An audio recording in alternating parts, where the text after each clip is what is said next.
ابوبکر صدیق ہو خلیفہ تھے اور مدینہ المنورہ کے اندر خاص سالی شروع ہو گئی، بہت سے لوگ مشکل میں پڑ گئے۔ انہی حالات میں حضرت عثمان غنی رضی کے تجارتی قافلہ شام سے آ گیا، 1000 اونٹوں کے اوپر لدا ہوا قافلہ ہے۔ 1000 اونٹ کو مطلب ہے کہ 1000 ٹرک کی جگہ میں آ گیا، گرد و غبار اٹھ رہے ہیں، وہ پورے ایک ماحول بن گئے مدینے میں۔ تو مدینے کے سارے تاجر آ گئے، عثمان غنی رضی سے کہا کہ تجارت سامان ہمیں فروخت کرو، جو چیز آپ نے 1 روپے کی دی ہم 2 روپے دیں گے، ہم 3 دیں گے، 5 دیں گے، 7 دیں گے، سے زیرہ میں مل رہے۔ تاجروں نے کہا کہ کون ہے؟ مدینے کے تاجر تو ہم ہیں، اور ہم سے بڑے کوئی تاجر ہے نہیں۔ حضرت عثمان غنی نے فرمایا کہ وہ اللہ تعالیٰ ہے، وَيُضَاعِفُهُ لَهُ أَضْعَافًا كَثِيرًا، کئی گنا اللہ بڑا چڑھا کے اللہ میں دے گا۔ اور پھر حکم دیا کہ پورا تجارتی قافلہ یہ اللہ کے راستے میں وقف کر دو۔ جو اس وقت جو غمزدہ لوگ ہیں اسی مشکل میں ہے تو ان کے اوپر یہ سب سارے مدینے کے فقیروں پر خرچ کیا۔ اسی دن پہ حضرت عبداللہ بن عباس انہوں نے رات کو خواب دیکھا کہ نبی کریم صلی اللہ علیہ وسلم ایک بہترین گھوڑے کے اوپر سوار ہے، سفید گھوڑا ہے، اور نبی کریم صلی اللہ علیہ وسلم نے بہترین سفید کپڑا پہن کے جا رہے اور تیز جا رہے۔ عبداللہ بن عباس سے رو فرماتے کہ میں نے اس کے گھوڑے کی مہار پکڑ لیا، میں نے کہا یا رسول اللہ کافی وقت سے ملاقات نہیں ہوئی، میں چاہتا ہوں اس سے ملاقات کروں، کو تھوڑی سی بات چیت ہو جائے۔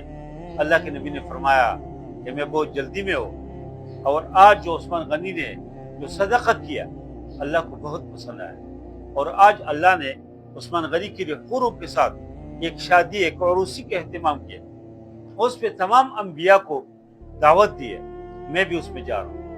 اور یہ عبداللہ بن عباس نے یہ خواب جو ہے سنایا، جس سے معلوم ہوتا ہے کہ صدقہ اللہ کے راستے میں کتنے اجر کے بعد، جب لوگ مشکل میں ہو، جب تکلیف میں ہو۔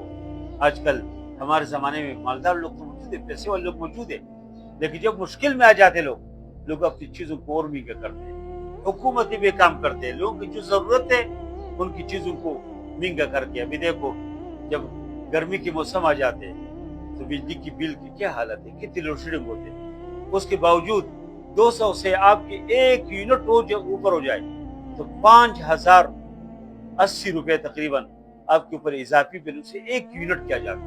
یہ کتنی ظلم ہے۔ رمضان آ جاتے ہیں لوگ اپنی چیزوں کو بڑھاتے ہیں، سردی کے موسم آ جاتے ہیں تو گیس کی لوڈ شیڈنگ بھی شروع ہو جاتے ہیں اور گیس کی بل بھی زیادہ آنا شروع ہو جاتے ہیں۔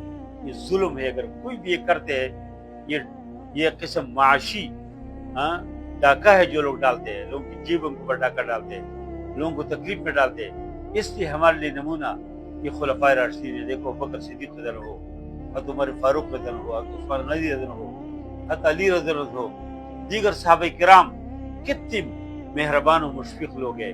اس لیے جب بھی کچھ کا نام لیتے تو رضی اللہ عنہ، اور ایک بہترین ناموں سے قرآن نے اس کو ذکر کیا، بہترین ناموں سے قرآن اس کو تذکرہ کیا۔